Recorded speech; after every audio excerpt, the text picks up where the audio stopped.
Perhatikan kita bekam pelanggan kita ini di kaki.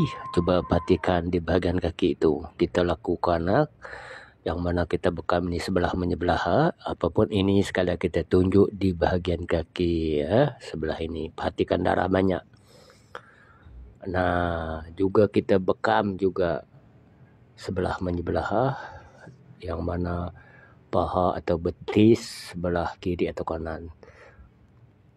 Ada 6 kap, paha itu 3, betis itu 3 juga sebelah pun begitu juga. Perhatikan darah banyak, yang mana kita buka kap itu kita petunjuk kepada kalian.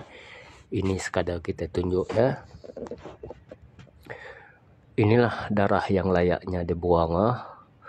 Dalam istilah bekam, inilah darah berat, darah bertoksit, darah beracun yang layaknya dibuang. Tidak seharusnya kita biarkan di tubuh badan. Dengan terkeluarnya darah ini, tubuh badan kita akan mengalami kelegaan, pengurangan, juga pemulihan terkait dengan permasalahan sakit penyakit yang kita ada ya.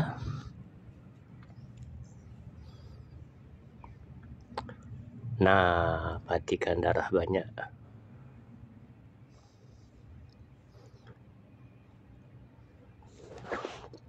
Bagi sesiapa yang inginkan rawatan bekam darah, boleh hubungi kita ya. Yang mana kita tidak lakukan sekali saja ya. Maksudnya kita lakukan berulang-ulang kali sampai tuntas lunas. Yang mana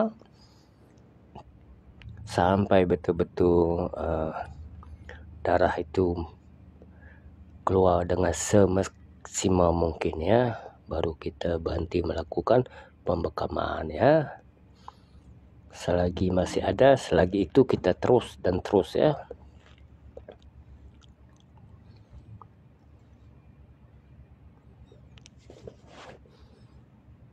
Seterusnya kalian akan lihat kita juga ada lakukan pembekaman baik di pangkal lengan, di bahagian dekat bahu itu ya, juga lengan,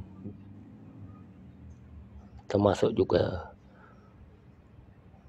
bahagian ini. Coba perhatikan yang kita buka ya, lengan tangan lah itu ya. Perhatikan. Nah, kita buka darah memang banyak ya. Sama juga kita berulang-ulang kali, yang mana kita baik kita bekam kaki, baik kita bekam paha betis tadi, juga lengan tangan ini kita lakukan tidak sekali ya, berkali-kali sampai tuntas lunas darah itu ya. Sampai darah keluar semaksimal mungkin, baru kita berhenti melakukan pembekaman.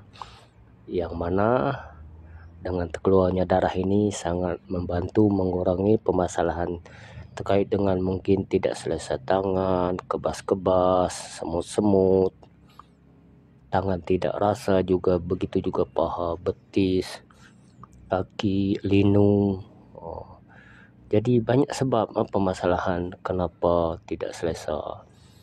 Darah tidak lancar, toksit banyak, atau terkait dengan aktiviti kita mungkin pelbagailah tempat puin-puin itu yang mana kita bekam darah itu keluar, bukan hanya terkait merawat permasalahan terkait dengan tidak selesa tangan kaki, malah merawat terkait dengan penyakit-penyakit yang lainnya. Karena terkait dengan titik puin itu semua ada tujuannya, ada manfaatnya. Jadi sangat baguslah berbekam darah ini, mengeluarkan darah yang mana sangat bagus untuk memulihkan tubuh badan kita, mengeluarkan racun toksit darah yang layaknya dibuang. Tidak seharusnya dibiarkan di tubuh badan kita ya.